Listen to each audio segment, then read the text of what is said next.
Gulf രാജ്യങ്ങളിൽ നാളെ റമദാൻ വ്രതം ആരംഭിക്കും. സൗദി അറേബ്യ, ഒമാൻ എന്നിവിടങ്ങളിൽ മാസപ്പിറ തെളിഞ്ഞു. ജമാലുദ്ദീനാണ് വിവരങ്ങൾ നൽകാനുള്ളത്. ജമാലുദ്ദീൻ, വ്രതശുദ്ധിയുടെ നാളുകളിലേക്കാണ് ഇനി UAE ഉൾപ്പെടെ എല്ലാ ഗൾഫ് രാജ്യങ്ങളിലും ഇത്തവണ ഒരുമിച്ചാണല്ലോ റമദാൻ ആരംഭിക്കുന്നത്. അന്ന, തീർച്ചയായും എല്ലാ ഗൾഫ് രാജ്യങ്ങളിലും നാളെയാണ് റമദാൻ ആരംഭിക്കുന്നത്.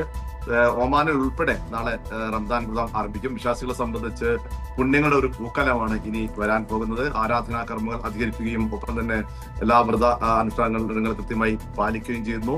ആരാധനാ കർമ്മങ്ങൾ നേരത്തെ പറഞ്ഞ പോലെ അധികരിപ്പിക്കുന്ന ഒരു മാസം കൂടിയാണ് റമദാൻ എന്നത്.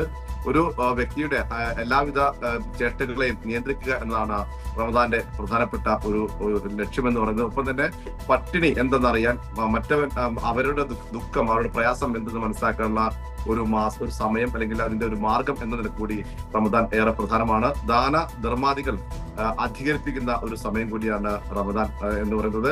ഏതായാലും ഗൾഫ് രാജ്യങ്ങളിൽ നാളെ റമദാൻ വ്രതം ആരംഭിക്കാനിരിക്കുന്നു. ഇതിന് മുന്നോടിയായി ഗൾഫ് രാജ്യങ്ങളിലെ വിവിധ ഭരണാധികാരികൾ തടവുകാരെ, ജയിലുകളിൽ നിന്നുള്ള തടവുകാരെ മോചിപ്പിക്കുന്ന നടപടികൾ ആരംഭിച്ചിട്ടുണ്ട്. UAE ഏതാണ്ട് 4000-ലധികം തടവുകാരെ മോചിപ്പിക്കാൻ എല്ലാ ഭരണാധികാരികളും, UAE ദുബായ്, ഷാർജ, അബുദാബി തുടങ്ങിയ എല്ലാ എമിറേറ്റുകളിലെയും ഭരണാധികാരികൾ തടവുകാരെ മോചിപ്പിക്കാനും ഉത്തരവിട്ടിട്ടുണ്ട്. ഏതായാലും ഇസ്ലാം മത വിശ്വാസികളെ സംബന്ധിച്ച് ഏറെ സന്തോഷം പകരുന്ന ഒരു സമയം, പുണ്യങ്ങളുടെ പൂക്കാലം ആരംഭിക്കുന്നു. നാളെ മുതൽ എല്ലാ ഗൾഫ് നാടുകളിലും റമദാൻ വ്രതം ആരംഭിക്കുകയാണ്.